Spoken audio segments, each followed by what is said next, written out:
How am I supposed to leave? Link's mind raced as he gazed at Tari, their silly little rambles falling on deaf ears. He knew he had to finish his quest, yet he found himself so hesitant to leave Tari. The pair were on opposite sides of Tari's bed, and he avoided looking at his shadow for fear that Midna would appear from it and admonish him for continuing this stupid fling. But Tari wasn't just anyone.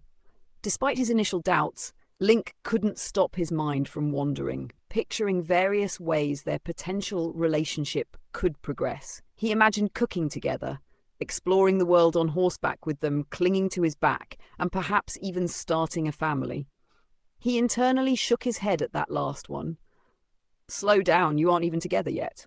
And just like that, those thoughts were replaced with images of being held by those delicate, graceful hands on chilly nights, running his hands through their soft locks and pressing her against various surfaces. No, slow down! Tari was laying right next to him, completely unaware of the things Link's mind was putting him through. He wanted them. He needed them. They were like a drug he hadn't yet taken, but desperately wanted to. No, he's being selfish. He has duties to attend to. Responsibilities. Link shifted uncomfortably on the bed, his eyes glancing back to Tari, taking in every single thing he could about them. It took every power he had to keep himself from moving closer. Tari stirred beside him, a soft hum slipping past their lips as they blinked sleepily into the dim light of the room. Their eyes met his, hazy with dreams still clinging to the edges. "Link?" they murmured, voice barely above a whisper. "You're still here?" He swallowed hard and forced a smile. "Yeah, just couldn't sleep." Tari yawned, stretching in a way that made the sheets shift, their arm brushing against his. Link clenched his fists in the fabric of the bed to stop himself from reacting. They didn't notice. "Nightmares again?" they asked gently, propping themselves up on one elbow. The moonlight traced the soft curve of their jaw, making them look untouchable. He nodded, avoiding their gaze. Something like that. Tari didn't press. They never did. Instead, they sat up fully, the blanket pooling around their waist, and reached out, lightly resting a hand on his arm. Just a friend's touch, reassuring, kind. But it burned. "You don't have to go through it alone, you know," they said, offering him a sleepy, sincere smile. "Even heroes are allowed to lean on someone." "I know," he replied, voice hoarse. "Thanks, Tari." They let go, unaware of the way his skin still tingled where they touched. "Try to get some rest. We've got a long day tomorrow." Link nodded slowly and laid back, eyes fixed on the ceiling. Tari turned away, curling up on their side again, already halfway back to sleep. He turned his head, watching the rise and fall of their back, and though every cell in his body screamed to reach out, to close the space between them, he stayed exactly where he was, just a friend. For now. Morning light filtered through the canopy above, dappling the path with shifting patterns of gold. The air was crisp, heavy with dew, and the hum of waking wildlife surrounded them. Link walked a few paces ahead, silent as ever, while Tari trailed behind, tightening the straps on their pack. Their shared silence wasn't uncomfortable, but something hung in the air, unsaid and lingering. "You always this quiet in the morning?" Tari teased lightly, jogging to catch up. Link gave a half smile, eyes scanning the woods ahead.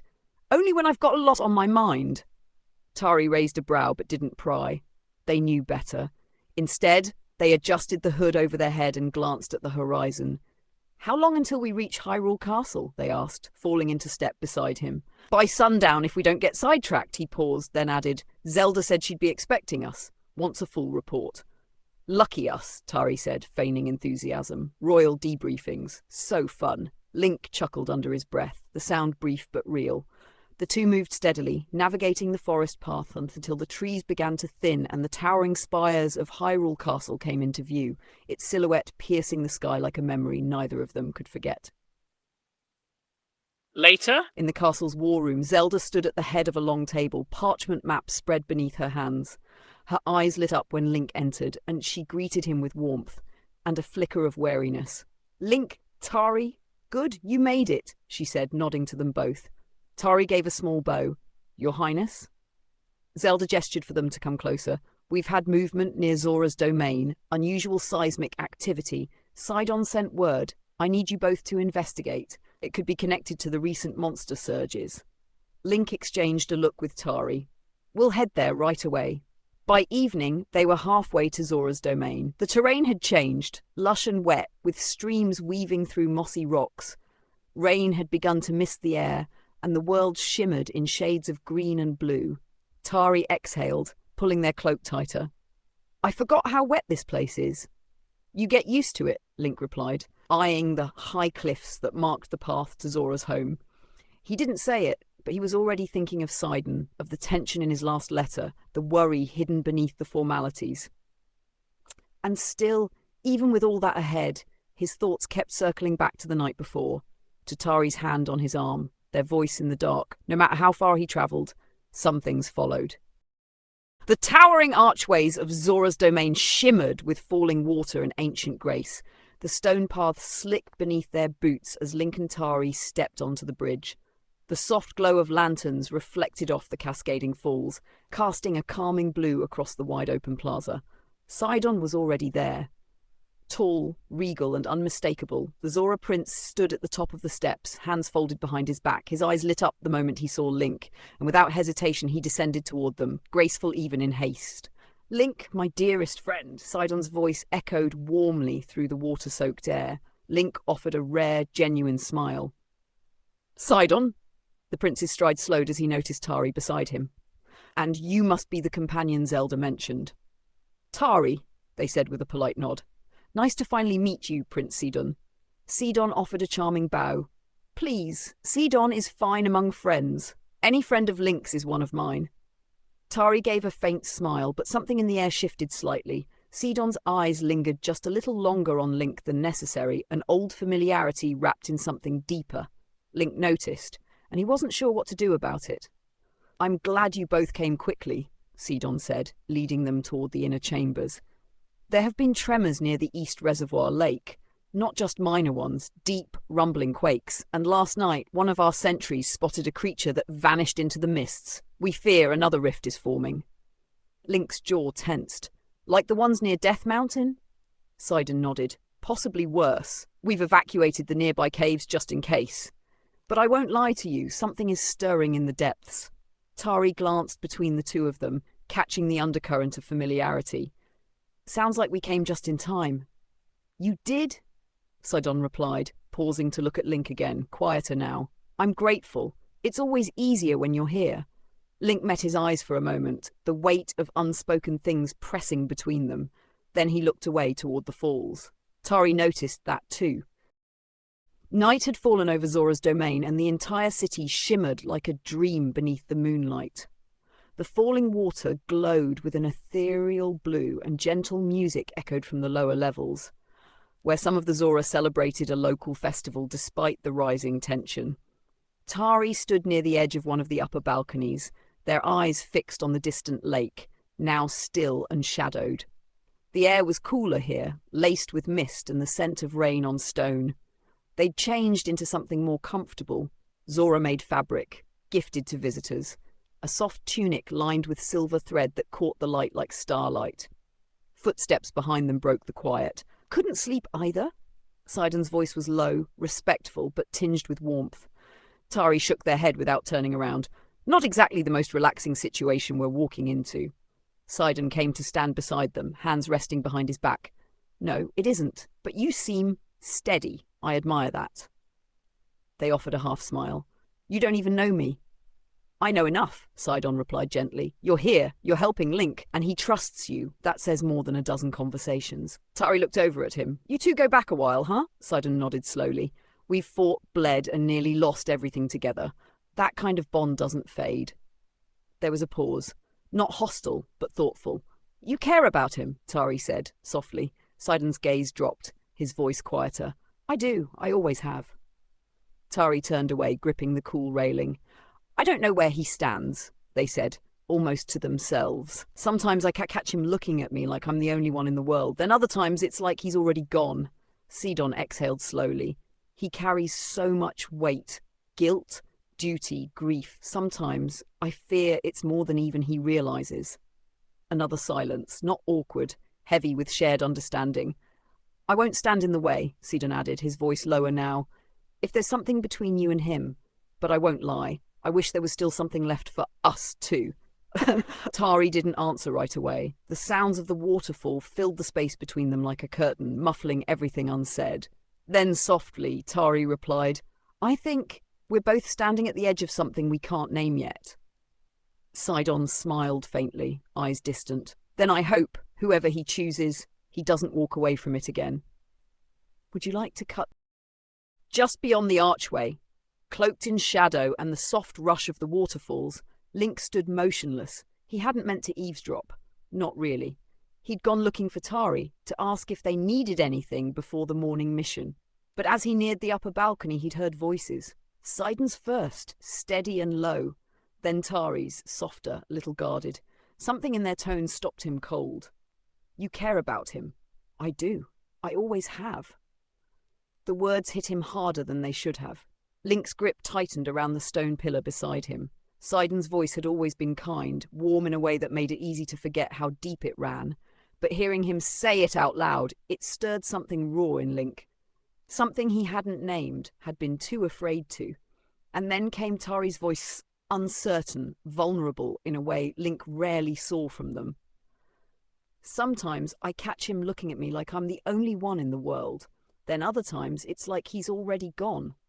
Link felt like he couldn't breathe. Was that what he'd been doing? Was he hurting them without realizing it, pushing them away when all he wanted was to pull them closer? I won't stand in the way, Sidon said, quieter now. But I won't lie, I wish there was still something left for us two. That made Link flinch. His heart felt torn between worlds, between duty and desire, between what he owed and what he wanted. And then Tari's final words cut deeper than any blade.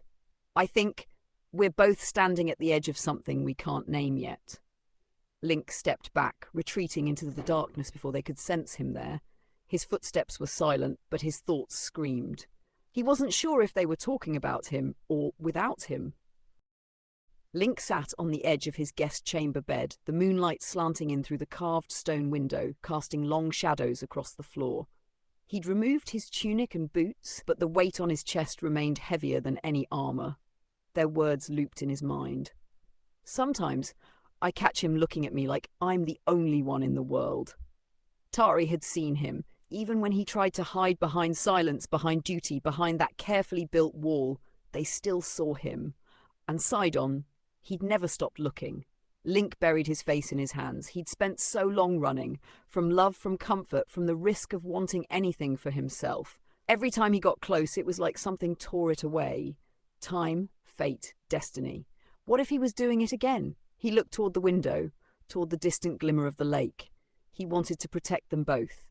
He wanted to be worthy of what they offered, but he wasn't sure he knew how to choose without breaking something precious. And for once, he hated being silent. The next morning, Departure. Sunlight broke across the domain in a soft pink glow, glistening on the polished stone. Zora guards bustled through the halls, preparing supplies and maps for the investigation team.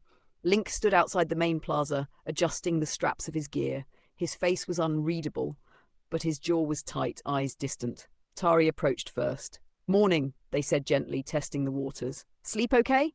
Link looked at them for a beat too long, before nodding. Yeah! You? Tari gave a tight smile. As good as I could. Big day ahead. He gave a small grunt of agreement, but didn't say more. Something in his eyes was different. Warmer, maybe. But also weighed down. Before anything else could pass between them, Sidon joined them in full ceremonial armor, elegant and imposing. Everything is ready, he said. We'll take the eastern pass to reach the tremor site. Link looked between them both. For a moment, the air crackled with tension. Then he broke the silence. I heard you last night. Tari's breath caught. Sidon stiffened, surprised, but didn't deny it. I didn't mean to. I wanted to find you, Link said, looking at Tari.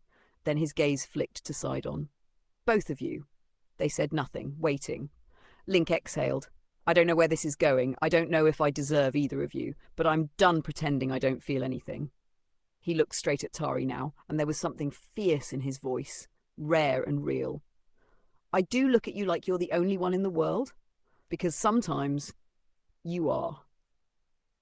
The silence that followed was thick with everything unspoken, but something inside all three of them had shifted, like the moment just before a storm breaks. And with that, Link turned, walking toward the path that led to the eastern cliffs. "Let's go," he said over his shoulder. "We've got work to do." Scene: Eastern Reservoir Cliffs. Hours later.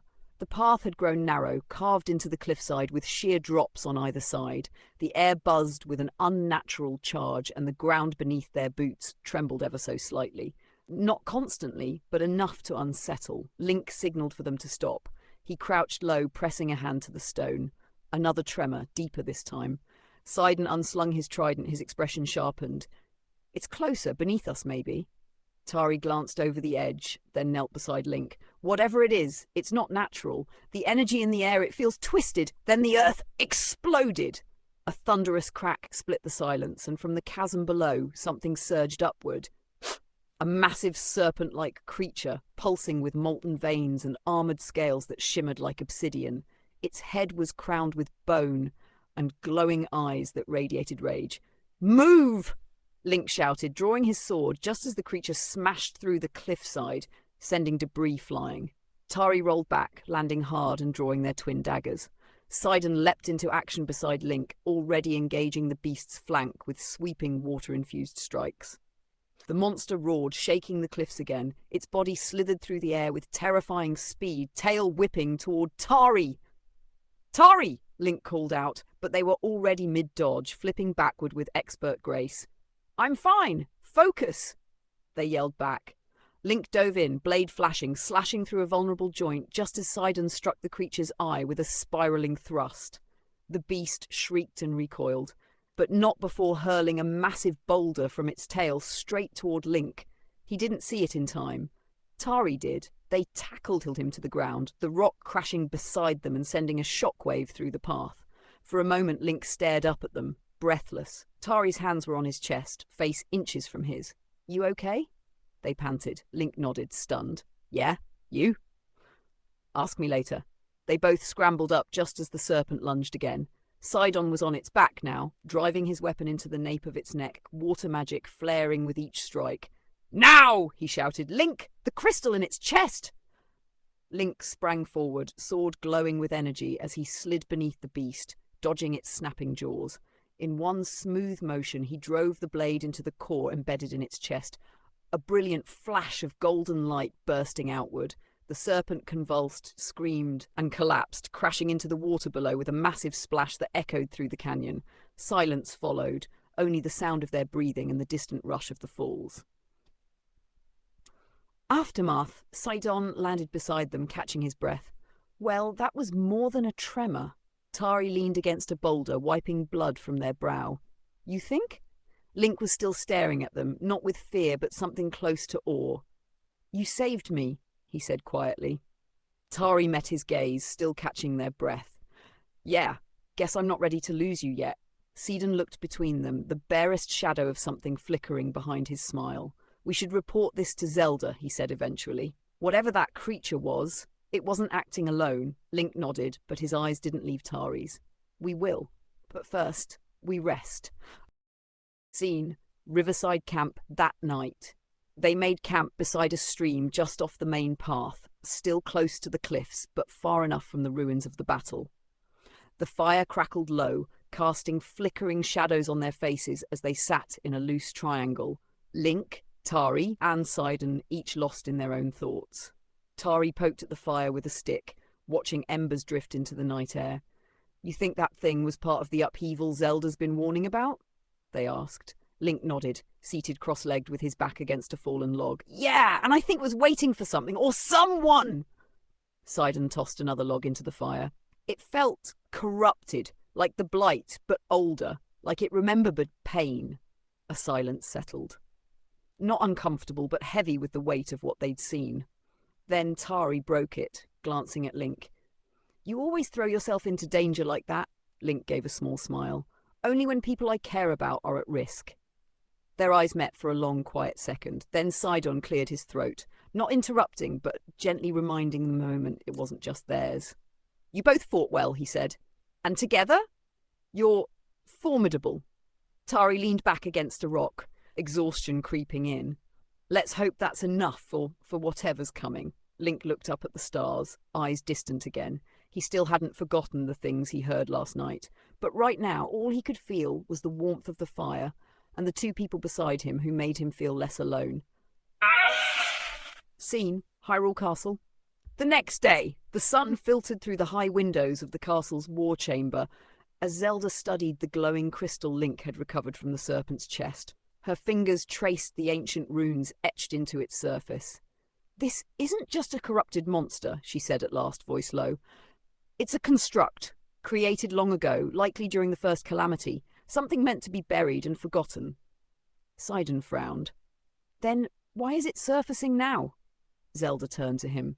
"Because the seal over that ancient power is breaking. Just like we feared, these creatures were guardians once, then corrupted by malice and sealed deep beneath Hyrule's foundations. If they're rising, something is disturbing the old prison."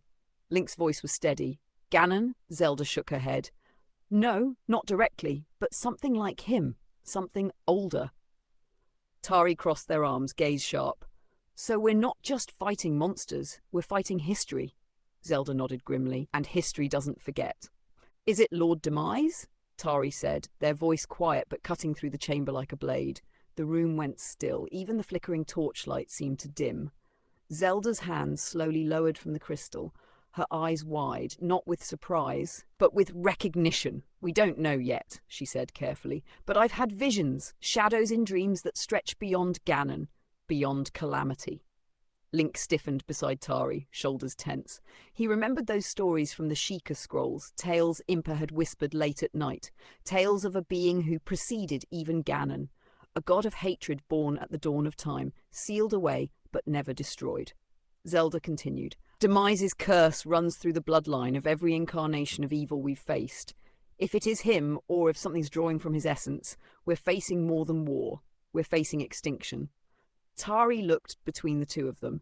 "So what? Ganon was a puppet, and this is the puppeteer?" Zelda didn't answer immediately. She walked to a nearby shelf, retrieving a cracked, blackened book, its leather cover scorched, the emblem of the goddess Hylia barely visible on its front. This book was found deep beneath the castle, a record of the original sealing, the energy signature of the creature you fought. It matches the ancient wards that were used to bind Demise's spirit. She looked at Link now. "If this is him, or even a fragment, we'll need more than swords and courage this time." Link didn't speak. His hand drifted toward the hilt of the Master Sword, eyes dark with thought. "I'll face him," he said at last, voice low. Zelda nodded, then turned to Tari. "But your presence changes things. There's something about your aura, your resonance with the corrupted magic. It's not just reaction, it's connection." Tari frowned. "You're saying I'm tied to him?" "I'm saying," Zelda said carefully, "you might be part of the reason he's stirring, or the reason we can put him back to sleep." Scene, Zelda's private study, moments later. Zelda led Link and Tari to a secluded chamber deeper within the castle, a quiet room lined with aged scrolls, Sheikah artifacts, and relics too dangerous for the public archives. She closed the door behind them, her expression unreadable. "There's something I've been keeping from the others," she said, "and until now I wasn't sure if it was connected. But your presence, Tari, your magic, your strength, it confirms it." She crossed to a pedestal and unrolled a brittle scroll. "This is from the era before the hero, before the Master Sword. When Hylia herself still walked this land, Demise rose from chaos, yes, but he was not alone." Tari tilted their head. "You mean like followers?" "No." Zelda met their eyes. "I mean, he had a counterpart, not a warrior, a balance, someone made from the same divine energy but born of emotion, not hatred, a spirit that restrained him." Link tensed. "A counterpart?" Zelda nodded. "We always believed Demise was sealed because Hylia struck him down, but the records are conflicting. Some suggest it wasn't just a battle. It was a betrayal. One close to him helped end it." She stepped closer to Tari now, tone softer, searching. "Your dreams, the visions, the way corrupted energy reacts to you but doesn't consume you. You may be a reincarnation of that spirit." Tari stared at her, jaw clenched. "You're saying I'm what? Related to him?" Zelda didn't flinch. "You may be his mirror, his tether, his heart in some form, which means if Demise is returning, he might be awakening because of you." Link took a half step toward Tari as if ready to reach for them or stop them, but Tari didn't move. Their voice dropped to a whisper. So I'm the reason he's waking up. Zelda shook her head. You may also be the only one who can put him back to sleep. Silence fell again. Link's eyes searched Tari's face, trying to read the storm building there. Zelda looked between them both. This isn't destiny in the traditional sense. You have a choice. But if you run from it, Hyrule may not survive the next rising. Castle balcony, fading like light of dusk, bathed Hyrule in golden hues, softening the edges of the mountains, the forests, the scars left behind by ancient wars. Below, the world looked so peaceful, so unaware.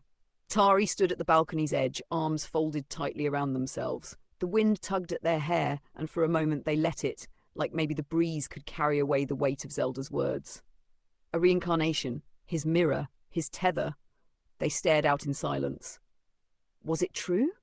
Was something dark and ancient buried inside them? Was their presence in Link's life Sidon's, just the slow turning of an old curse? Their hands trembled. That's when they heard the soft footsteps behind them. Link. Of course it was him. He didn't speak at first, just came to stand beside them, hands in his cloak, eyes fixed on the horizon. Tari didn't look at him. Maybe it's best if you stayed away from me for a while, they said, voice barely above a whisper. Link blinked, once, twice. Is that what you want? He asked carefully. No, Tari admitted, jaw tight. But it's probably safer for you. Link was quiet again. The wind shifted slightly. Distantly, a bird called out across the fields. You think I haven't been through this? He said at last. That I haven't wondered if I was just a piece on someone else's board? Tari turned to him then, brows furrowed. This isn't the same, Link. I'm not just caught in fate. I am the reason it's happening. If Demise comes back and I'm what called him... I don't care, he interrupted, his voice firmer now, more raw than they'd ever heard it. Tari blinked. I don't care what you're connected to, he said. You aren't him. You saved me. You saved Sidon. You fought for people you didn't have to fight for. His voice dropped lower, steadier. I know darkness. I've seen it. And whatever's inside you, it doesn't control you. Tari looked away, eyes stinging. And what if it does? What if I lose myself?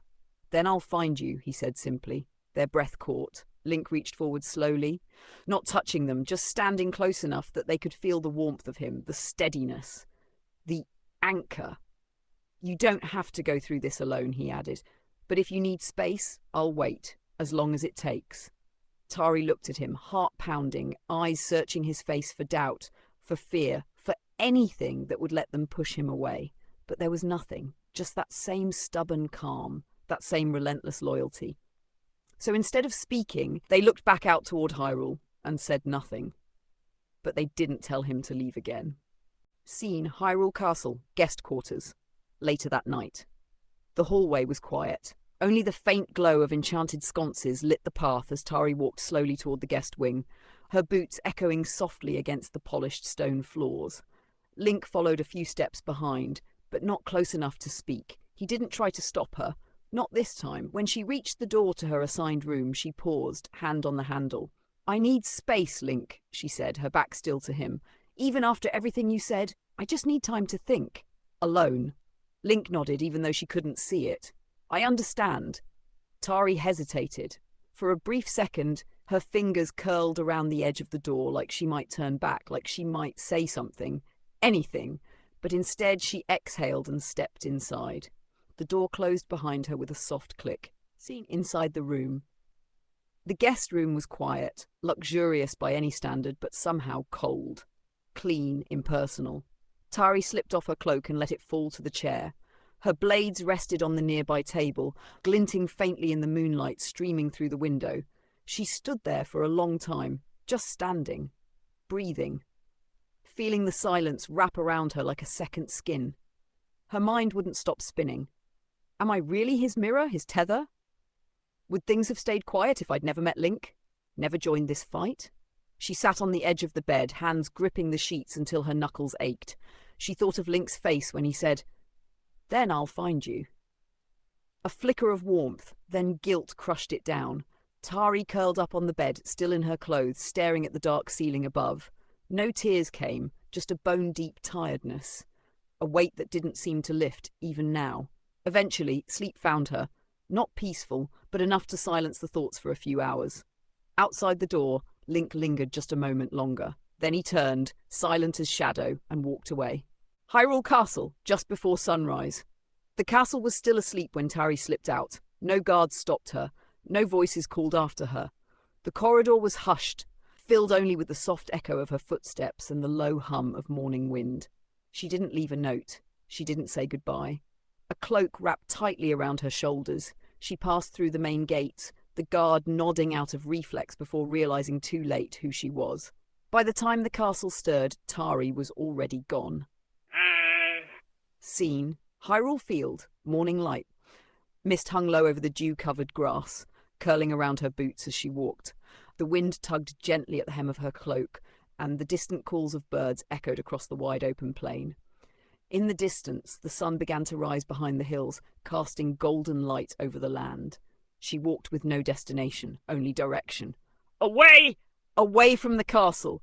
Away from Link's soft eyes and stubborn loyalty, away from Zelda's heavy truths, away from the fear she saw reflected in every kind gesture. She needed to know who she was, without them. Was she a remnant of demise? A danger walking in mortal skin?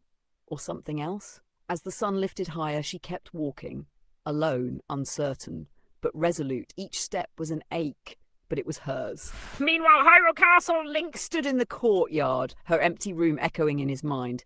Zelda watched him from the tower, her expression tight with both regret and understanding. She's searching, she said quietly, for answers we can't give her. Link didn't respond. He just looked out over the horizon, toward the vast stretch of field, where somewhere Tari was walking alone into the unknown. And deep in his heart, he already knew he was going to follow her. But not yet. She had to face the shadows first. Scene: Hyrule Field.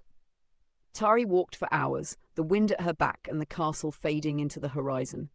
Every step felt like both escape and exile. Her boots crushed wildflowers, her shadow stretched long across the hills. Occasionally she passed ruins overtaken by vines and moss, silent reminders of wars long past. She didn't know where she was going, only that something inside her pulled her forward. A gut feeling. A strange heat beneath her ribs that grew stronger with each mile. By midday, clouds rolled in, casting long shadows across the field. The wind turned colder. The silence thickened. And then she saw it. Hidden behind a ring of ancient stone pillars and tall grass was a sunken grove. From the surface, it looked like a forgotten shrine swallowed by time. But as Tari approached, something shifted. A gust of unnatural wind whipped around her cloak.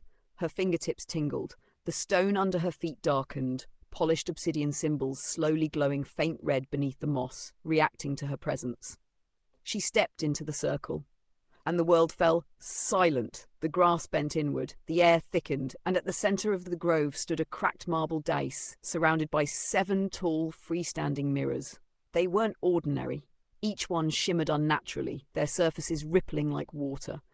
Symbols from an ancient tongue carved into their frames, a divine seal etched into the stone at their base. Tari approached slowly, breath-catching. Something was inside them. No, someone.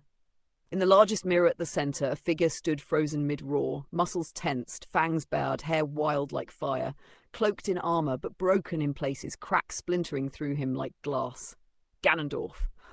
Imprisoned, not sleeping, not sealed away underground, trapped in reflection, watching, aware but unable to act. Tari stepped closer, eyes wide, heart pounding.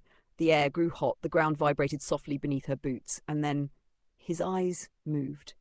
Slowly, deliberately, meeting hers. For one horrible second, time stood still, and then a voice, deep and thunderous, not from the mirror but inside her head, rumbled. "So, the tether walks again." Tari staggered back, pulse screaming in her throat. Her mouth was dry, her fingers shook. What is this place?" she whispered aloud, her voice swallowed by the wind. The mirror pulsed just once, and the voice returned, this time smoother, like oil over stone. "A prison, made by fear, maintained by lies and you." His reflection smiled, slow and knowing. "You were never meant to find it." Tari tried to step back, but her feet wouldn't move. The air became heavy, charged like a storm about to break. The ground beneath the dais throbbed with magic far older than even the Sheikah's secrets. Her heart pounded, her instincts screamed to run, but the mirror pulsed again, and she was pulled in. Seen, inside the mirror world, the vision. One blink, and she was no longer in Hyrule. She stood in a world of shadows and fractured light. The sky was black glass. The ground cracked with every breath she took. All around her floated fragments of memory. Hers, but not hers. Demise's hatred, Ganondorf's rage, but also something softer, longing, betrayal. And across from her stood Ganondorf, not broken, not imprisoned, whole, alive. His eyes glowed like molten gold, and his voice echoed in her bones. They buried it, even from you. Tari stared at him, lips parted. What did they bury? Who you were, what we were. His tone was almost tender, almost. Images crashed around her, a woman bathed in fire, reaching for Ganondorf before vanishing in light. A battlefield soaked in blood, where he screamed her name, not in hatred, but in agony. A hand brushing his cheek. Her hand. Tari reeled. No, that's not me. I'm not. You were mine, he said, stepping forward, his power brushing against her mind like hot breath, before gods rewrote fate, before they tore you from me and remade you in light. You are no hero. You are the balance. Tari clutched her head. Her heart screamed against it, against the pull, the weight, the truth clawing up her spine. But still, deep down, a familiarity echoed with each word he said. She had felt this before, in dreams, in nightmares, in moments she wrote off as fear or delusion. I'm not yours, she hissed, trembling. I don't belong to anyone. Ganondorf smiled, slow and sharp. Not yet. Scene. Back in the real world, the sacred hollow. Tari gasped and stumbled backward, falling to her knees as the connection shattered. The air was colder now, the wind harsher.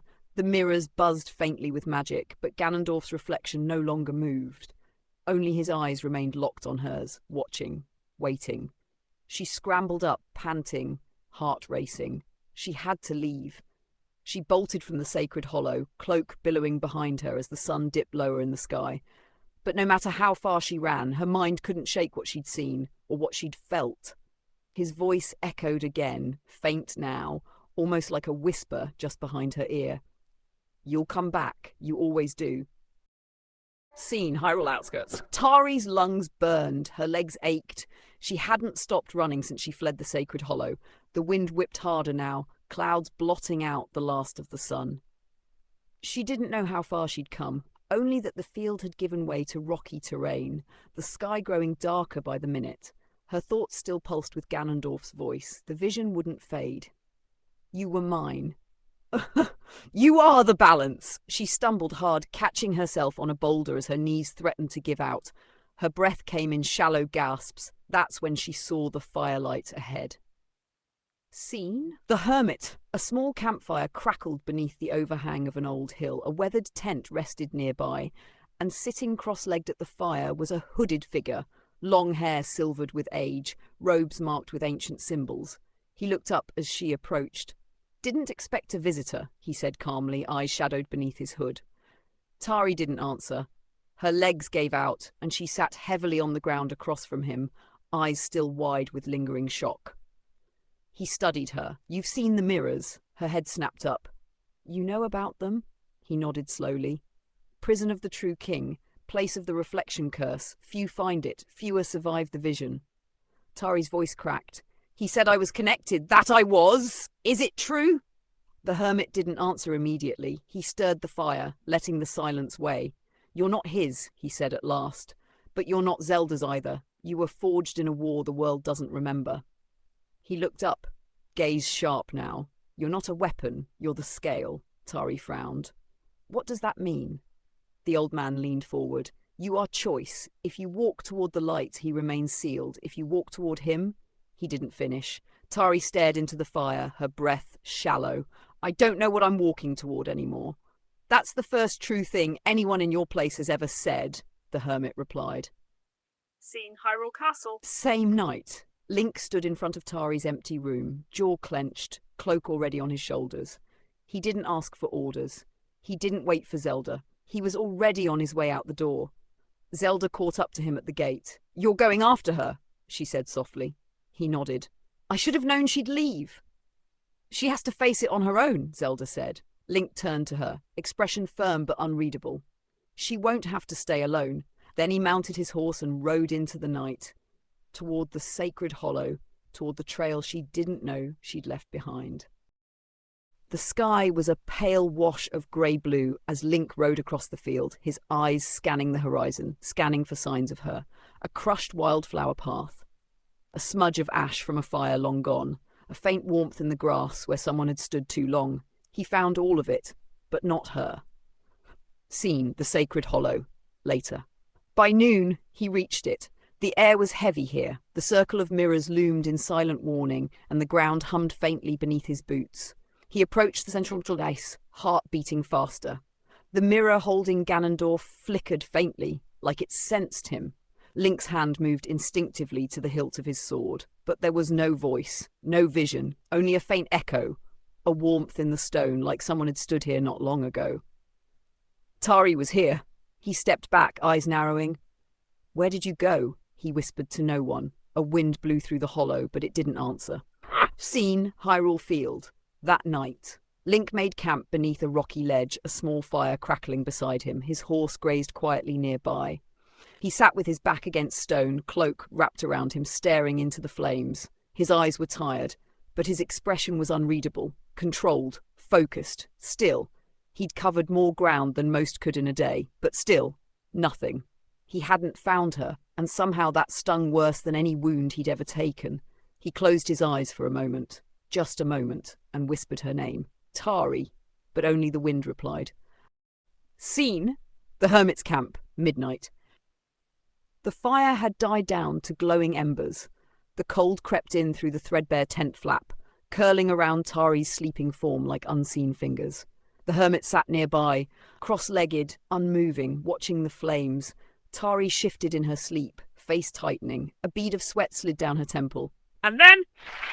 Seen, nightmare, the void.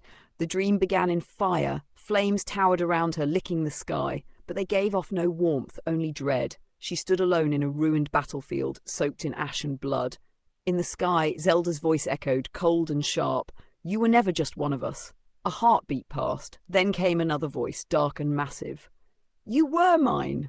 Tari turned, and behind her stood Dimmies, a towering god of shadow and flame, sword crackling with malice. His eyes were pits of pure fire. Behind him stood Ganondorf, mirroring him like a curse that had learned to wear human skin. She tried to move, but the ground cracked beneath her, revealing an abyss of screaming faces, reflections of herself, each one different, each one wrong. You will fall to one of us. The reflections hissed. Or become what you were always meant to be. She ran, but the fire ran faster.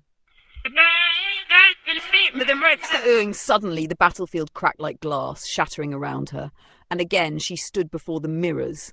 Except this time, her reflection was different. It wasn't her. It was a version of her cloaked in red and black, eyes glowing, smile cruel. Behind her, Ganondorf placed a hand on her shoulder, and she didn't flinch, she smiled. We were always stronger together. The mirrors closed in, the light vanished. Tari screamed.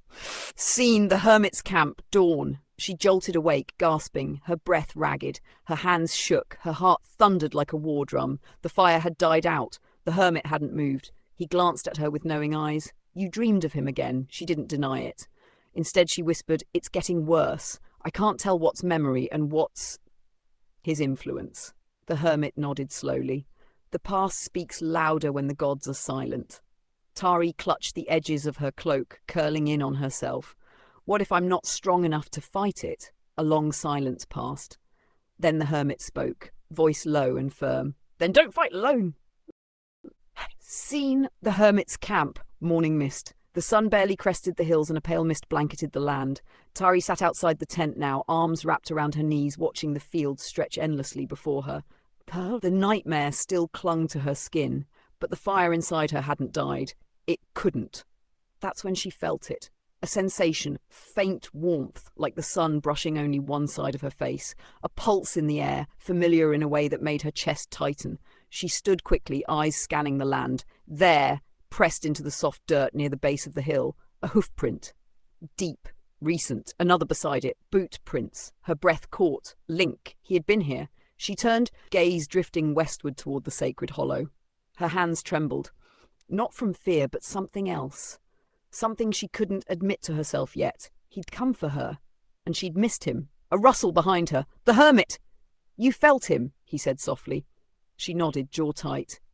I don't know why it hurts so much, she whispered. Because it matters, he said simply, and things that matter cut deeper than any blade. Tari stared toward the horizon for a long time, then pulled her cloak tighter around her shoulders. I have to keep moving. To where? She hesitated. Wherever the visions lead. The hermit handed her a worn water skin and a small carved stone etched with an ancient rune. This will point you to the forgotten places, the ones even the gods avoid. Tari took it, bowed her head, and without another word, she set off into the mist. Scene: the forgotten temple. Edge of the desert. The sun blazed high as Tari crossed a cracked stone bridge into the long-lost Temple of Shadows, a place buried in legend, said to have been the first altar of Demise's original cult before even Ganondorf bore his name. No maps marked it. Even the Sheikah archives called it a place only madmen seek. Inside, the light vanished. The moment she passed through the ancient doors, the temperature dropped. The wind died. Only the sound of her own footsteps echoed now, and even they felt wrong, like someone else was walking just behind her. The descent! The temple spiraled downward, hallway after hallway carved in obsidian, flickering with eerie green flame from sconces that should have long since died. Whispers danced across the walls. Tari, balance or betrayal. You loved him once? She gritted her teeth and kept moving, hand brushing the stone for guidance. Her fingers began to twitch from the cold, or maybe the tension. Every chamber was worse than the last. She passed murals showing the rise of Demise, not just as a god of hatred, but as a liberator worshipped by beings exiled by Hylia. In one, he stood beside a woman who looked just like her, eyes red with power, crowned in shadow. Tari turned away. Her breath came faster now. No, that's not me. But the whispers disagreed. Scene. The mirror of memory. In the heart of the temple stood a massive basin, black water still as glass. Tari approached it slowly, as if pulled. In the reflection, she didn't see herself. She saw a version of her wrapped in royal robes, standing beside Ganondorf on a balcony of fire, cheered by a crowd of monsters and mortals alike. Her eyes were golden. The reflection smiled at her and whispered, "Come home." Tari stumbled back, clutching her head. The stone the hermit had given her slipped from her cloak, hit the floor and shattered, and that was when the laughter began. Ganondorf's voice, deep and smooth, echoed from all sides. Every step you take toward truth, you shed the lies they wrapped you in. Don't fight it. You're almost there. Tari fell to her knees, clutching her temples. I'm not her. I'm not hers. I'm not yours. But her own voice echoed back in strange layers. One furious, one laughing, one breaking. Then who are you? She screamed, and the temple walls pulsed with it. Scene aftermath, total silence. When it ended, she lay in the center of the temple, soaked in sweat, eyes wide and unfocused. The whispering had stopped, the mirrors were silent, only the reflection remained, watching her patiently from the black water. She didn't speak, didn't cry. She just sat in the cold, dark silence, her mind fractured, but still hers. Barely. Time skip. Hyrule Field, a blazing battlefield. Hyrule Field is no longer green. Ash chokes the air. Fires rage from the mountain's edge to the ruins of old towns. As Ganondorf's armies, Bokoblins, Lizalfos, with corrupted beasts and shadow-forged soldiers, clash with Hylian knights, Zora spearmen, and Rito archers circling the skies. Amid the chaos, Link rides like a fury, the Master Sword glowing with divine light, cleaving through corrupted knights with desperate precision. He searches the battlefield, but not just for victory. He's looking for her. Scene. Elsewhere on the field, Tari's Ratari moves like a ghost, her cloak scorched, eyes sunken, her mind cracked, but focused. She wields ancient magic now, unstable and radiant, drawn from the forbidden temple, her hands glowing with mirror light. She fights as though possessed, not for a side, for survival, for answers. She doesn't know how long she's been here, how many skirmishes she's survived. Her blade is stained, her breathing shallow. Her dreams have bled into waking life, but still she fights. A group of shadow beasts close in. With a wordless scream, she blasts them back with a mirror shard of light that rips the ground apart. But she's slower now. The madness has cost her strength. Not seen the duel? Ganon finds her!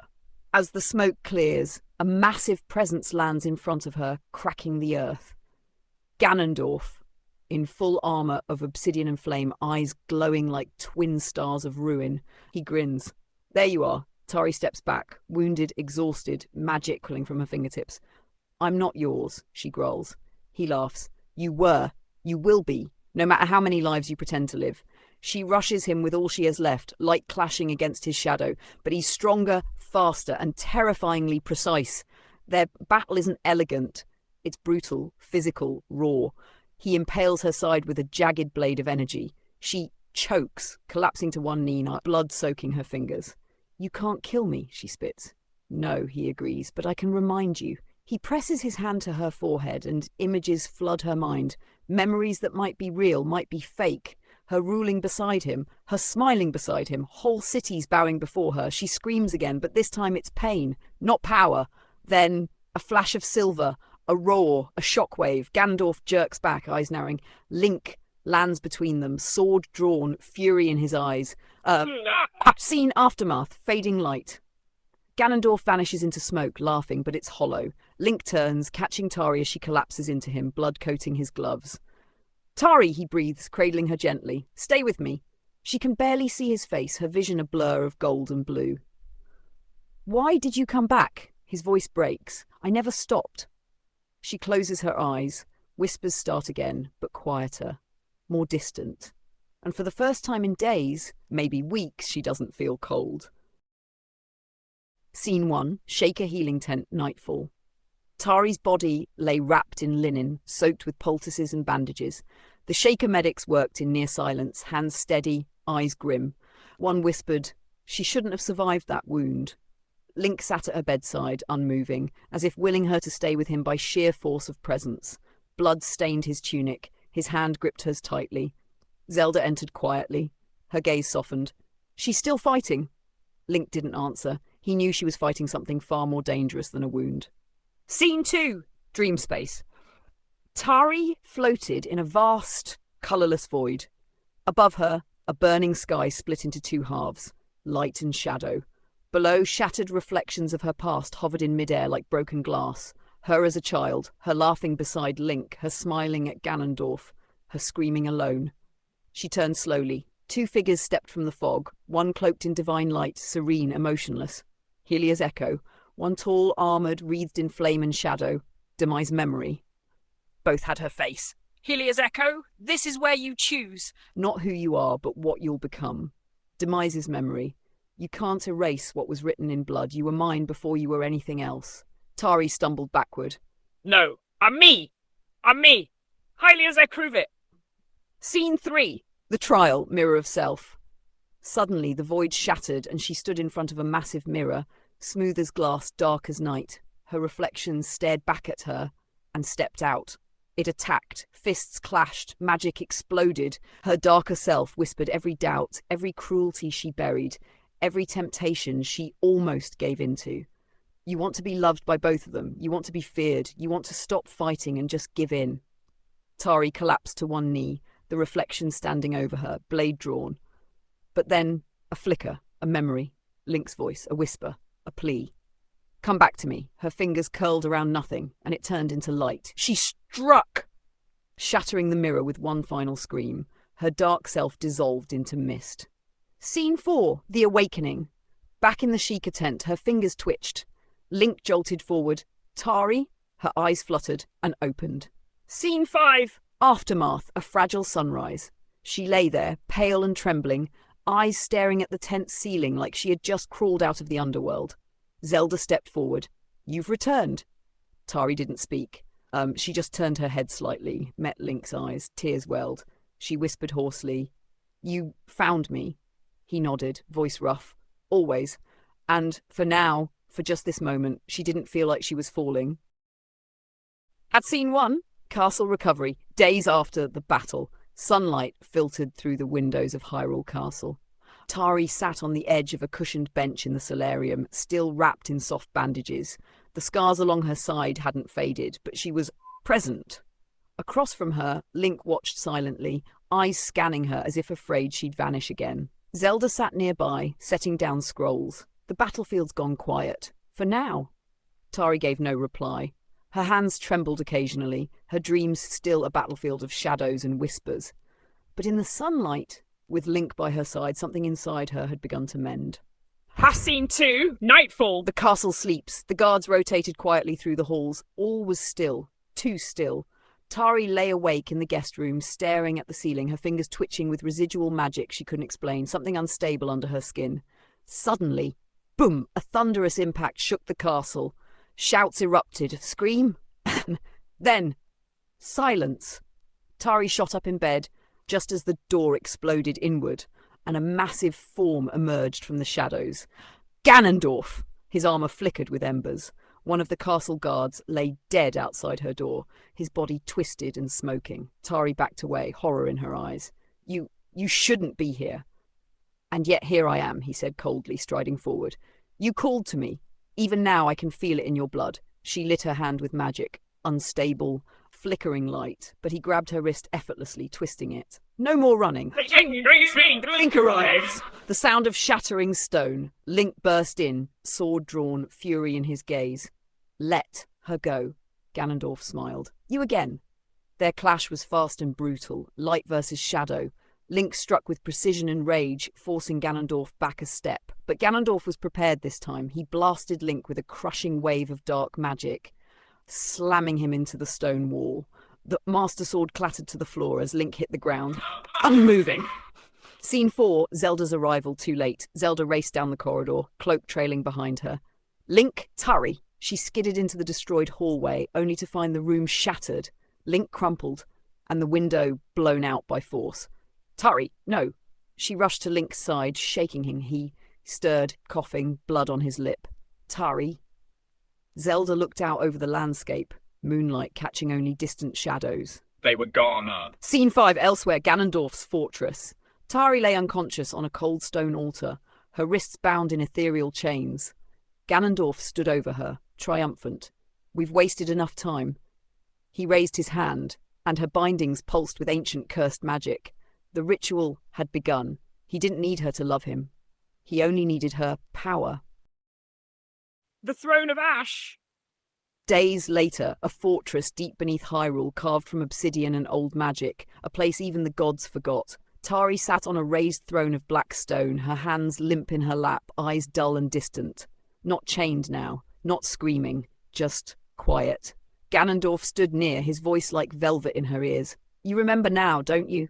You were never one of them, the way they looked at you, feared you, used you. She didn't respond at first, but her fingers twitched. Scene 2. The feeding of the false truth. For days he showed her visions, twisted reflections of her life, moments from her childhood, warped. Her time with Link, blurred and rewritten, memories she wasn't sure were hers anymore. He showed her Hylian priests burning a girl who looked like her at the stake. Showed her Sheikah scholars dissecting ancient bloodlines to keep the curse of demise locked away. Showed her Link, walking away from her. Again and again. And Ganondorf beside her, offering his hand each time. They feared what you were and hated what you could become. I loved you, even when you were weak. Each night she tried to fight. She screamed in her sleep. She cried. She clutched her head, begging for silence. And each morning she spoke a little less. Until the last night, she looked in the mirror and saw nothing familiar. Scene 3. The breaking. Ganondorf stood behind her, one hand resting on her shoulder. Say it.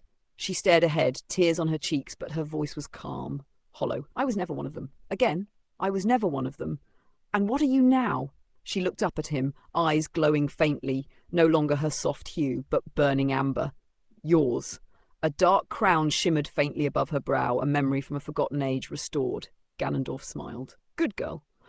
Scene 4, elsewhere. The world waits. In Hyrule Castle, Zelda studies ancient scrolls, expression grave.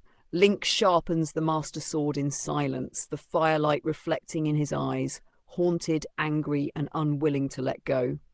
He doesn't know that the woman he loves no longer remembers his touch, or worse, that she might remember it as betrayal.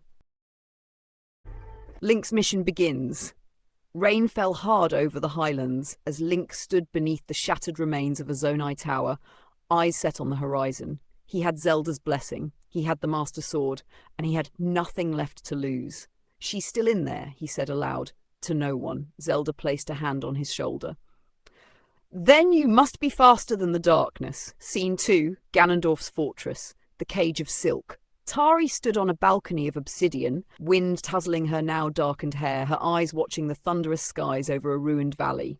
Her new armor shimmered faintly with ethereal light, mirror shard woven and regal. Ganondorf approached behind her, but gently like a predator stroking a caged songbird. "He's coming." She didn't respond at first. "Who?" she asked, though something inside her already knew. "The knight, the false hope, the thief of your soul." Ganondorf moved in front of her, lifting her chin. "He cannot touch you. If he does, everything I've given you will unravel." Tari looked away, eyes clouded. "Then I'll destroy him first." Scene 3. Link reaches the fortress, the Shield of Night. After days through storms and beasts, Link finally stood at the threshold of the dark fortress.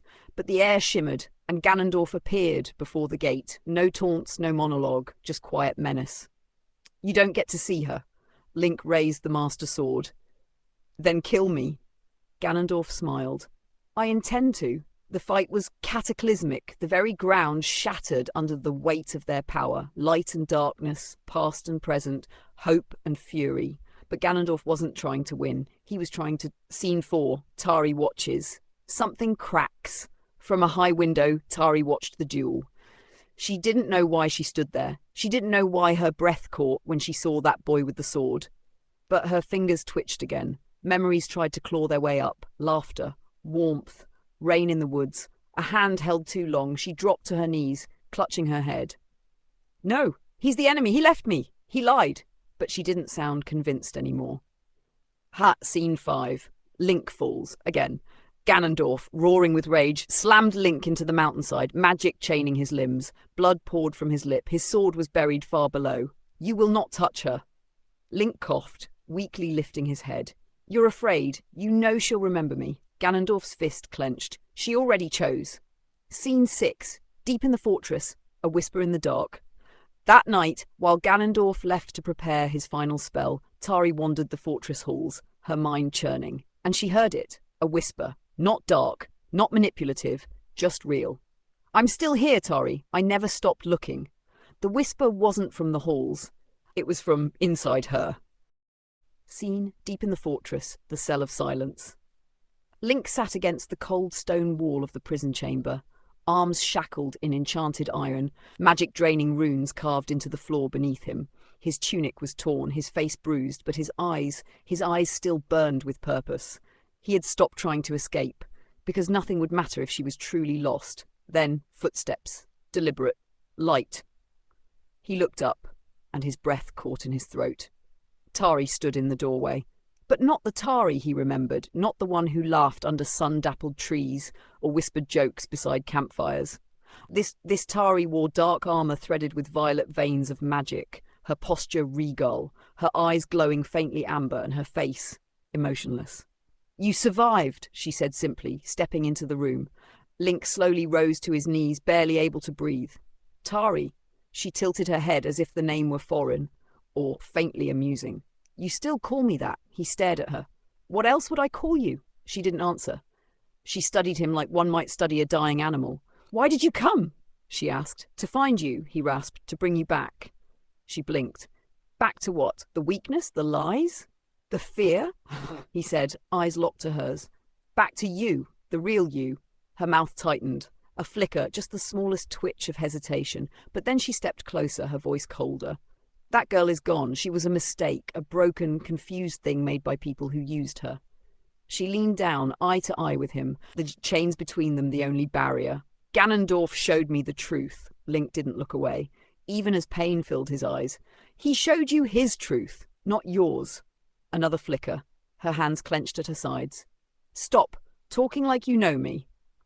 "I do know you," Link whispered. "Even if you don't remember, your soul does. You're fighting it, aren't you? The dreams, the whispers, the pieces that don't fit." Her breath caught. He saw it, saw her flinch. And then her expression twisted in rage. You don't get to do this to me again, she lashed out, magic sparking from her hand, slamming into the wall beside him, cracks splintering through stone. He didn't flinch, didn't move.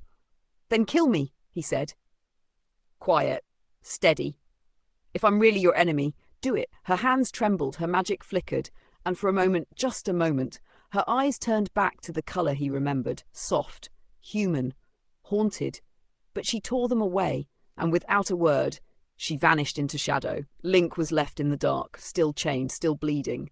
But now, hope was real again, because no matter how deep the darkness, he saw her, and part of her saw him too. Scene: Hyrule Castle. The hidden chamber. In the deepest catacomb beneath Hyrule Castle, Zelda stood alone before a sealed vault, her hand pressed to a slab etched with ancient runes. Her golden eyes flickered with doubt, then resolve. My ancestors sealed this magic for a reason, she whispered. But if the only path left is darkness, then let me bring light to it. She spoke an incantation long lost to the world. The air shuddered. The runes burned gold, and the vault creaked open, revealing a single object, a mirror shard, radiant and humming with ancient power. Not just any mirror, a shard from the mirror of twilight, a tool to bridge minds, worlds, and truths. Forgive me, Zelda said, holding it close. This is going to hurt him. Scene: Link's cell. The astral contact.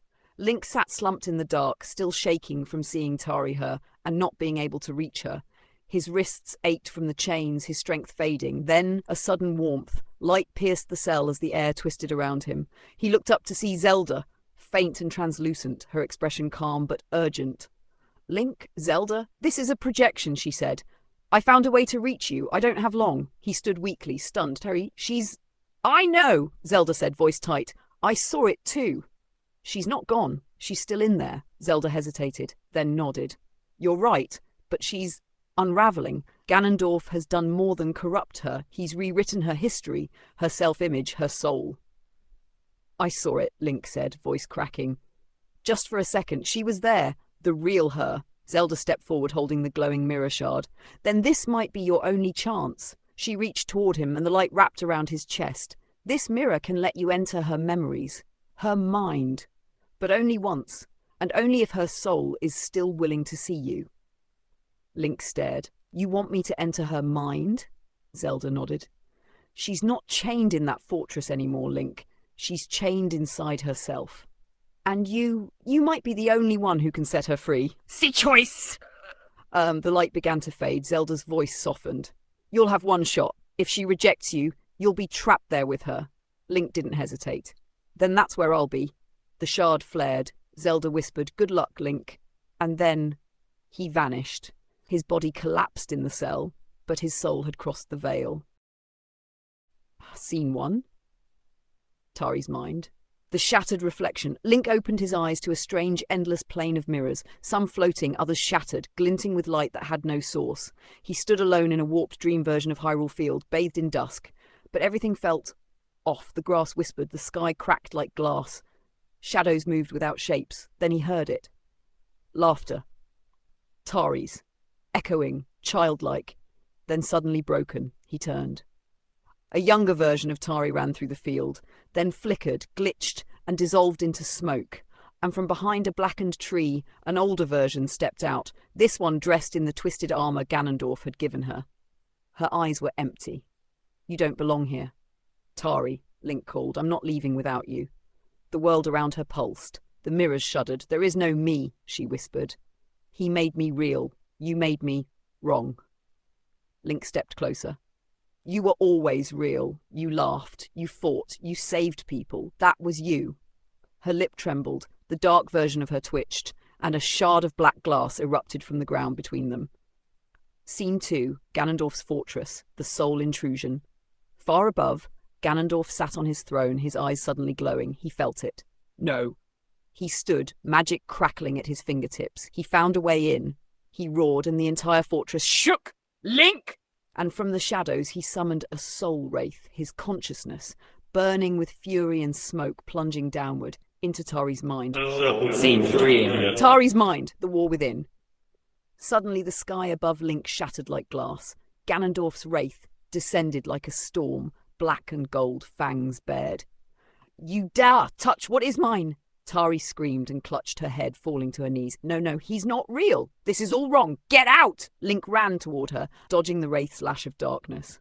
Tari! Look at me! You know me! She looked up and saw two reflections in the mirror beside her, one of her crying in Link's arms, free, one of her beside Ganondorf, smiling with blood on her hands. She screamed, I don't know who I am anymore. The world began to collapse. Memories clashed, places overlapped, a battlefield over a childhood bedroom, the castle burning behind a meadow. Link reached her through the storm. Then let me remind you. He grabbed her hand, and something broke. The amber glow in her eyes flickered. Scene 4, Ganondorf's Wrath, the soul fracture. Wraith shrieked, reeling back. No, I own her! But Tari stood up, between Link and the Wraith, and for a moment, her armor cracked. Her voice returned, soft. You never did. She took Link's hand, and the Wraith screamed as the world exploded into white. Scene ends. Psych in the real world. Link's eyes snapped open in the prison cell, gasping. Alive. Above, the fortress trembled, because something had changed in Tari, and Ganondorf felt it like a wound. Scene the fortress, Link gasped awake, drenched in sweat. The afterimage of Tari's soul still lingered in his vision. Her voice, her warmth, the crack in her darkness. She was still in there. He didn't notice the silence at first, too quiet. The shadows around him seemed to swell. Then, boom, the room warped with a pulse of black flame. Stone cracked, air shrieked, chains rattled. And he appeared. Ganondorf. Towering, cloaked in red smoke, eyes burning molten gold, the king of demising. You worm! Link scrambled to his feet, but his chains clinked uselessly. Ganondorf stepped forward slowly, each footfall shaking the room. You entered her mind, violated what is mine. Link's fists clenched. She's not yours. That did it. Ganondorf smiled just before lashing out. A backhanded blow like a sledgehammer slammed into Link's face, sending him flying into the far wall. Bones cracked, blood sprayed. Link groaned, barely conscious. Ganondorf walked over and lifted him by the throat, chains straining around Link's arms as his feet dangled. She was broken, forgotten. I gave her purpose. You? You offered hope. You dare give her something that could undo everything I built. He squeezed. Link gasped, barely able to choke out. She deserves to choose. Ganondorf's eyes narrowed. Then he slammed Link to the ground hard. Once, twice. The third hit cracked the stone beneath him. Blood pooled. Link barely moved, and then Ganondorf knelt beside him, hissing into his ear. This will be the last time you crawl into her soul. Next time, I will burn your very essence until even Hylia forgets your name.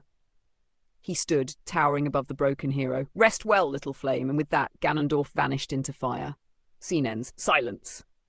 Link lay there, battered, broken, nearly unconscious, but a faint pain smile curved his lips, because even in all of Ganondorf's rage, he saw it. Tari hesitated. And for Link, that was enough to keep fighting. Tari's quarters. Tari sat curled on the blackened chaise near the window, overlooking the ruined valley. The sky was a storm of violet clouds and flickering embers. Her reflection in the glass didn't look like her anymore. Armor dark, eyes flickering gold, and a strange, aching emptiness in her chest. She remembered something. Link's voice, his hand in hers, his words. You were always real? She closed her eyes. Why does it hurt? Why does it feel like she's torn in two? That's when she felt it. The warmth. Not light, not holy, but steady, familiar. Ganondorf's presence entered like a flame through silk. No thunder, no roar, just quiet. He stepped into the room, not armored, but draped in crimson robes, his usual fury tempered into something gentler. A monster clothed in comfort. You're troubled, he said softly. Tari didn't look at him. Something's wrong with me. He approached slowly, sitting near her, but not touching. No, Tari! What's wrong is that your soul remembers a world that never loved you properly, that used you, molded you, lied to you. She clenched her jaw. You don't know that. He turned to her, eyes surprisingly human.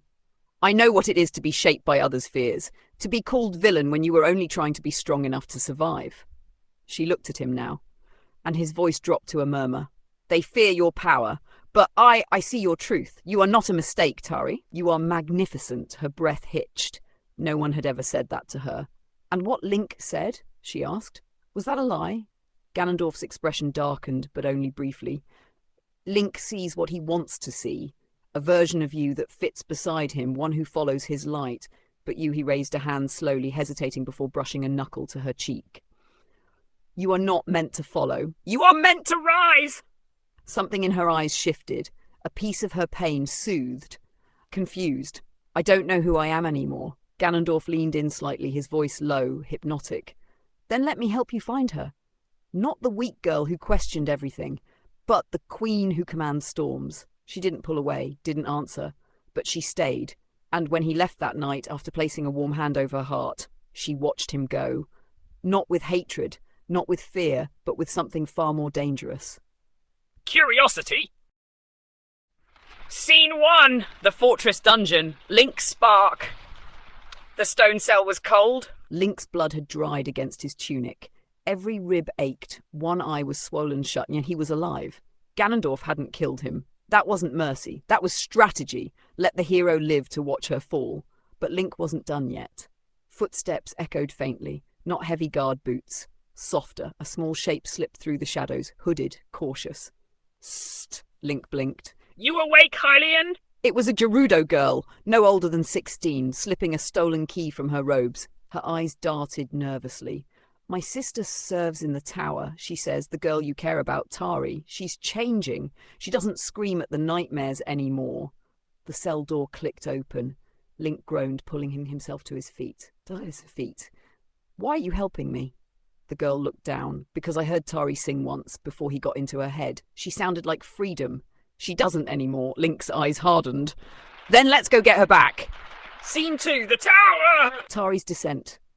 That same night, Tari stood at the edge of the black marble balcony. Wind tugged at her cloak. Her thoughts were a storm. Ganondorf stepped out behind her, calm, regal. No sword, no armor. He came without threats, just presence. The storm inside you is beautiful, he said. She didn't flinch anymore. I don't know where I end and you begin. He moved closer, brushing her hair back gently. That's not a weakness, Tari. It's union. She closed her eyes as his hand touched her cheek. He was so warm. The pain, the confusion, quieted in his presence, like he'd become a balm to her unravelling soul. I keep seeing him, she whispered. Link. Calling me back. Ganondorf's voice was velvet and fire. He only loves the idea of you. I love the truth, even the pieces you hide. Even the darkness. She trembled, but didn't move. And then she turned, faced him fully, and whispered, Then take me as I am. Ganondorf smiled and kissed her. Scene end. Divergence. Far below, Link climbed the back walls of the fortress, ribs bruised, breath ragged. He didn't know that above him, Tari had just taken a step across a line she might never return from, and in doing so, Ganondorf's grip around her soul tightened. Scene. Ganondorf's fortress, the throne wing. Link moved like a ghost through the silent corridors, still half broken, guided by shadow and desperation. Every step echoed with the risk of discovery, but he didn't care. He had to see her, had to know she was still in there. His fingers trembled as he gripped the ornate black door at the end of the hallway. He didn't knock. He pushed it open, and the world stopped. There, in the centre of the lavish dark chamber, beneath silken black sheets, lay Tari, her bare back visible as she nestled beside a towering figure whose arm draped over her waist like a chain. Ganondorf. The King of Darkness blinked open his glowing eyes and smiled. Ah, hero. Tari stirred, eyes fluttering open. For a fleeting second, her gaze met Link's, and she didn't speak, didn't flinch, didn't move. Ganondorf sat up slowly, never releasing her. Throw him out! The guards burst in, tackling Link before he could reach her. He shouted, fought, blood still wet on his torn tunic. Tari! Tari! Say something! Please, she turned her face away. One tear rolled down her cheek. But she said nothing. Ganondorf leaned over, whispering into her ear, low enough Link couldn't hear, and kissed her temple. That was the last thing Link saw before the door slammed shut behind him. Seen!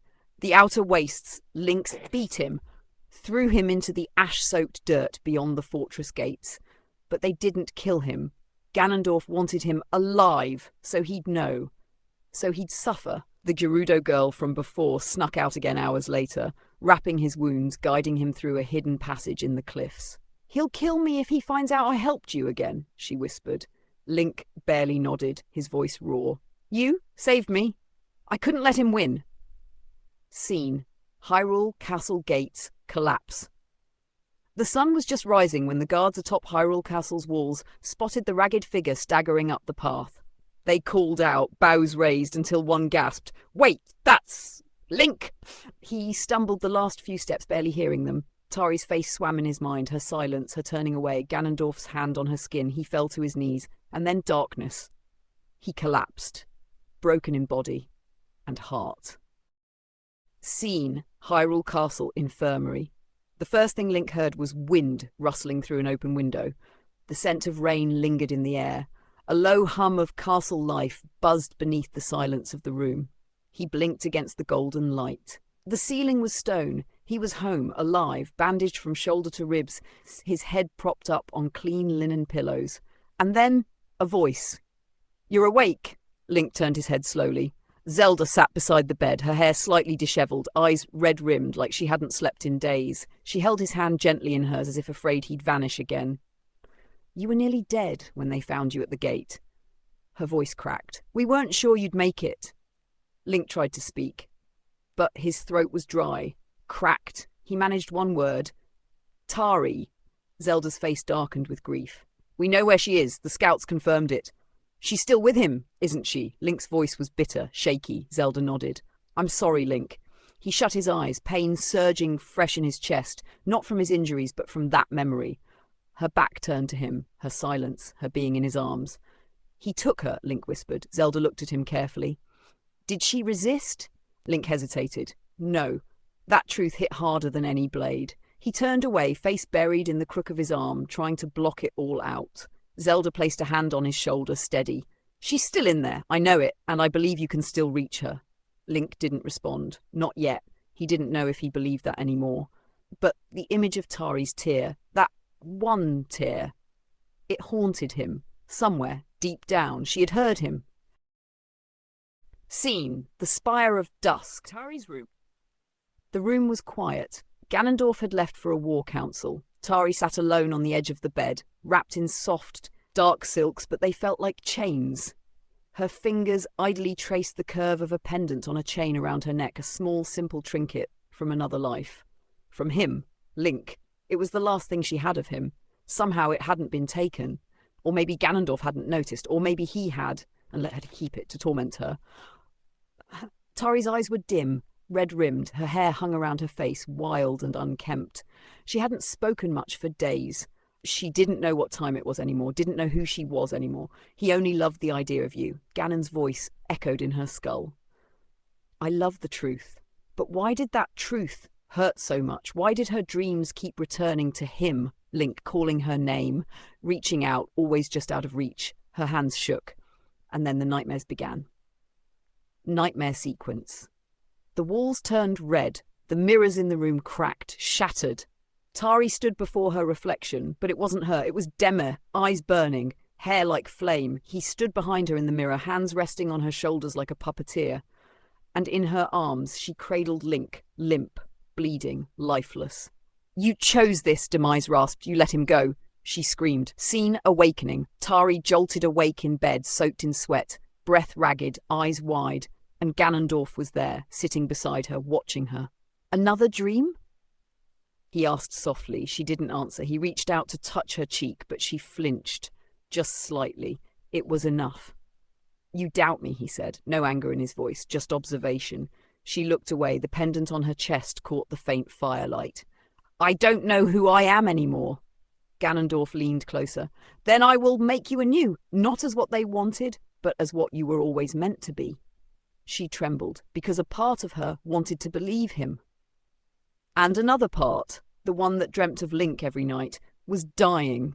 Slowly, quietly. Hyrule Castle, the war table. The Sheikah maps were spread wide across the grand chamber. Red markers marked strongholds, black stones, Ganondorf's advancing forces, and one small golden token, placed delicately on a point deep in the Gerudo Highlands. Tari. Zelda stood at the head of the table, arms crossed. Her face was stoic, but tension rippled behind her every word. "We wait for the scouts to return. If they confirm the passage is still unguarded, we send a strike force to retrieve her, no matter what she's become. Link leaned against the pillar behind her, bruises visible even through his armor. He didn't speak, just stared at the gold token, at the name it represented. At her. He knew they were already too late, but he couldn't bring himself to say it. Scene: Ganondorf's fortress. Tari's surrender. She no longer resisted his touch. She no longer asked questions about the world outside. She no longer flinched when he entered the room. Tari had stopped dreaming of Link and started seeing herself in Ganondorf's future. Draped in dark elegance, she now walked beside him during strategy briefings. She watched how the other warlords bowed to her. She spoke little, but her presence was felt. In quiet moments, he would take her hand, raise it to his lips. They called you fragile, a soul to be protected. His voice was silk. But I see what you really are, and for the first time when he kissed her, she kissed him back. Scene. Weeks later, Hyrule Castle War Chamber. The scouts never returned. The secret passage had collapsed in a magical landslide. Whether it was sabotage or something worse, the path was gone, and so was their window. Link slammed his fist into the stone wall so hard it bled. We waited too long, Zelda said nothing. She didn't need to. The defeat was written all over her face. They weren't getting Tari back. Not now, and maybe not ever. Scene end. The throne beside the Dark King. In Ganondorf's throne room, Tari now stood to his right, where his queen would. Eyes like shadowed steel, lips no longer trembling. A crown of obsidian metal slowly forged for her. The hero had failed, the rescue never came. And in the silence between heartbeats, Tari had finally whispered to him, "You were right all along." And with that, Ganon won. Not with conquest, but by consuming her heart. Rain poured over the Hyrule fields. Link stood alone in the sacred grove where the Master Sword once rested, now buried beneath vines and grief. He'd healed, he'd trained, he'd waited, but time had stolen everything. Zelda approached from behind, cloak soaked.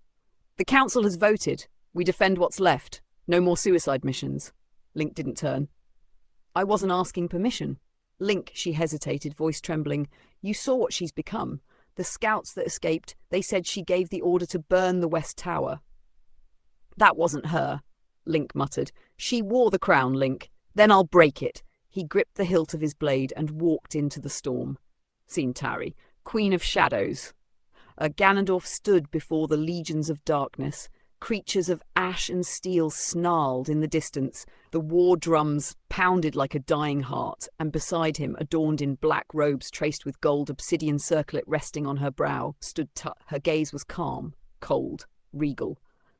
"They think they can resist us," Ganondorf whispered, lips brushing her ear. "Let them try," she answered. "We will burn their hope to the ground." She raised her hand, and a wave of shadow pulsed out across the field. The skies above Hyrule trembled, yet, that night when all was still, and the war chants fell silent, Tari stood at her tower window, alone, clutched the pendant Link had given her, pressed it to her chest, and wept, silently, tearlessly, because even now, part of her still remembered what it felt like to be loved.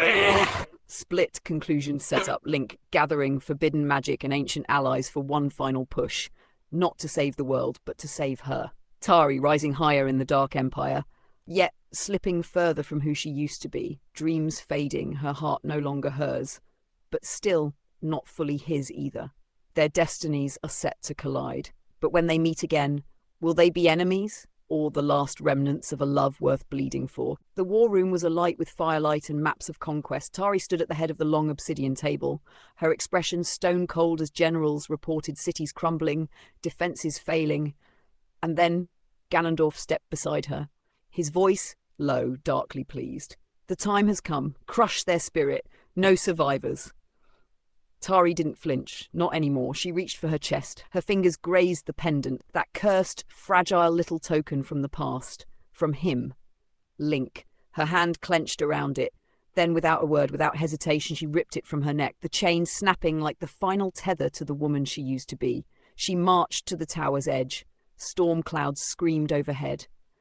And she hurled it from the peak of Ganondorf's fortress, watching it vanish into the distant rain-swept earth below. "Let him choke on the memory," she whispered. Ganondorf only smiled, pride gleaming in his eyes. And then she rode. Scene. The fall of Koei Creek.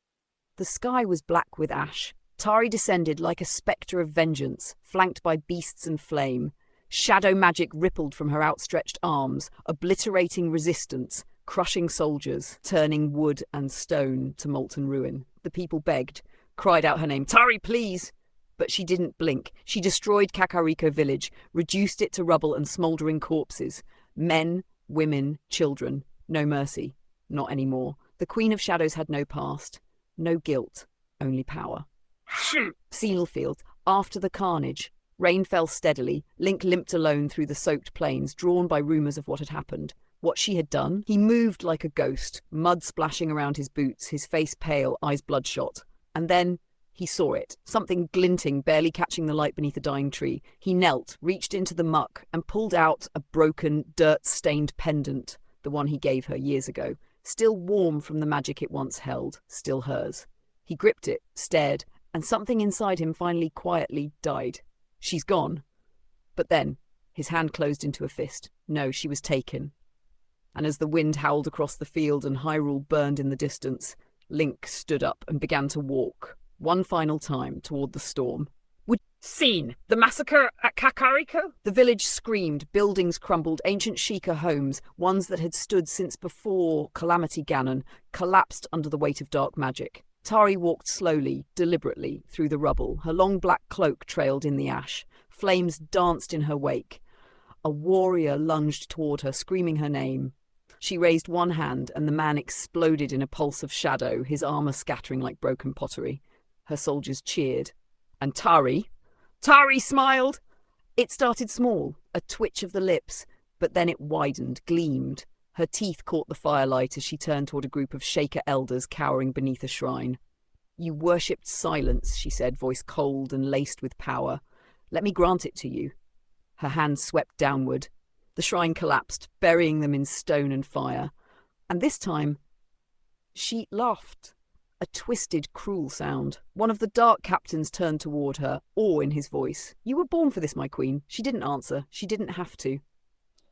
Scene. The queen ascends the throne. Back in Ganondorf's fortress, Tari returned to a thunderous welcome. Ganon awaited at the foot of the blackened throne. He offered his hand. She took it and ascended.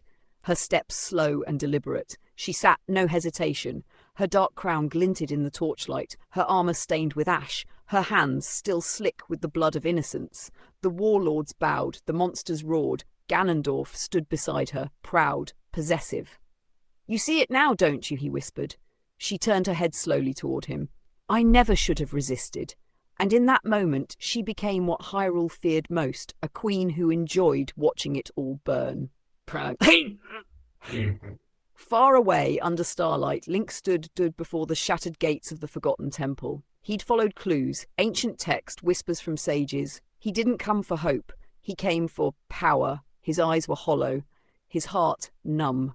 The pendant Tari had cast aside hung from a cord at his hip, mud-stained, tarnished.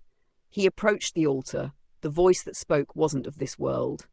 "You seek a way to break the chains of shadow. You seek to save the one who does not wish to be saved." Link lowered his head.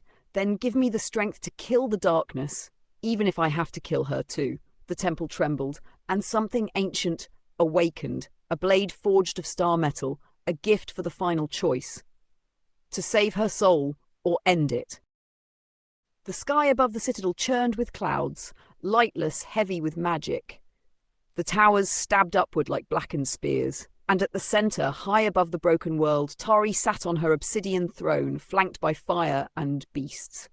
The doors to her chamber slammed open. Link stood there. His cloak was tattered, his armour dented, his sword hummed with ancient, forbidden power. She looked down at him, calm, almost amused. "So," she purred, tilting her head, "the ghost crawls back from the grave." Link didn't speak. His hand clenched around the sword's grip, his eyes locked on hers, not with hate, but with he finally said, voice dry, barely holding together. "What have you done?" She stood, each movement graceful, regal, cruel. "What you were too afraid to do. I took power. I changed this world." She stepped down the stairs of her dice, the sharp clack of her boots echoing across the chamber. Her dress dragged like a shadow behind her. I burned the weak, I crushed the ones who lied, and now, she gestured wide, smiling coldly, they kneel. Link's voice cracked. You destroyed everything we tried to protect. She was inches from him now. Her voice dropped to a whisper. We? There's no we anymore, Link. That's not true. His fingers trembled. He reached into his pouch, pulled out the broken pendant, held it out.